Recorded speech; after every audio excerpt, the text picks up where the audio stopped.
Okay, we're going to adjust the clutch inside the case on this bike. First thing you want to do is remove the oil plug and drain the oil from the engine. I believe it's a 19mm wrench.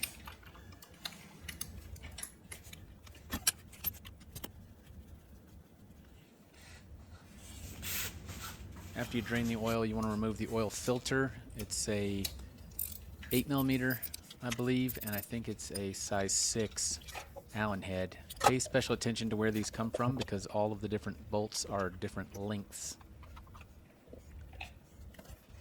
Next, you need to release the brake adjuster. Pull that loose. I just put the hardware back on it to make it easy to find.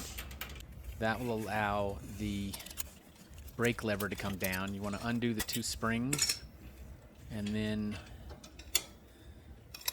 first I'm going to have to remove the foot peg using an Allen wrench so that I can get that access to that bolt that holds in the brake pedal. Seems like a lot of work, but it's basically what you have to do in order to get to the case beneath it. So as soon as that comes off and you get the brake off, there's also a little C-clip there in the back side of that bolt that you need to pull off and save. You'll see me trying to get at it with a screwdriver here. Once you get that done, unscrew the bolt all the way and feed it backwards out from behind the case.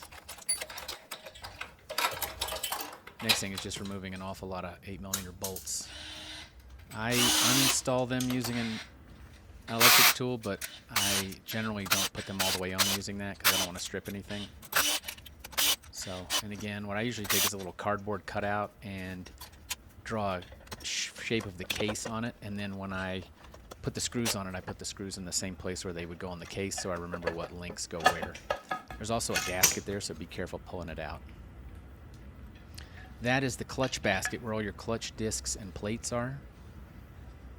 Now I'm going up to the lever to pull in the lever to kind of see where the lever action is, and there's that little piece that shows where it's pointing. Now this is tricky. Basically you put the screwdriver on the nut, loosen the nut, back the screw out about 3 turns, then screw it in until you feel the slightest resistance, and then holding it in that place with the screwdriver, screw the nut down firm so that it doesn't move. Once you've done that, you've kind of seen how the plates were moving when you were squeezing the lever. You probably don't want them to move as much as they did in this picture. Now what you're doing is replacing the oil filter, and make sure you put it back in the way it came out. Very important. Otherwise you can starve the engine from oil. And then you go around, put all the screws, bolts back into the case. And once that's done, you kind of reverse the directions from before, where basically you go in and you put the C-clip on the back of that after you screw in the bolt, once you've got the brake lever positioned correctly. And you've got springs to contend with there. I use a little spring puller, but you can use anything really. Remember, there are 2 springs there that touch into it. Those are basically for to make it return, and also to signal that the brake light's on in the rear. Then you just kind of slightly bend that rod and put that back on and screw it back to where it was. And you can test that pretty easily. Once you got that done, that's actually an interesting light gauge torque wrench that's telling me that I'm getting all those bolts put back on to the correct specification. You don't want them too tight because you don't want them to fall off, but you don't want them to, you don't want them too tight because you don't want them to strip anything. You don't want them too loose. Otherwise you might have them fall out. I put that first one in and tested it, and then I put the foot peg back on, because that first one you just can't really get to once the foot peg's in place. And then I go around and do the rest of the case.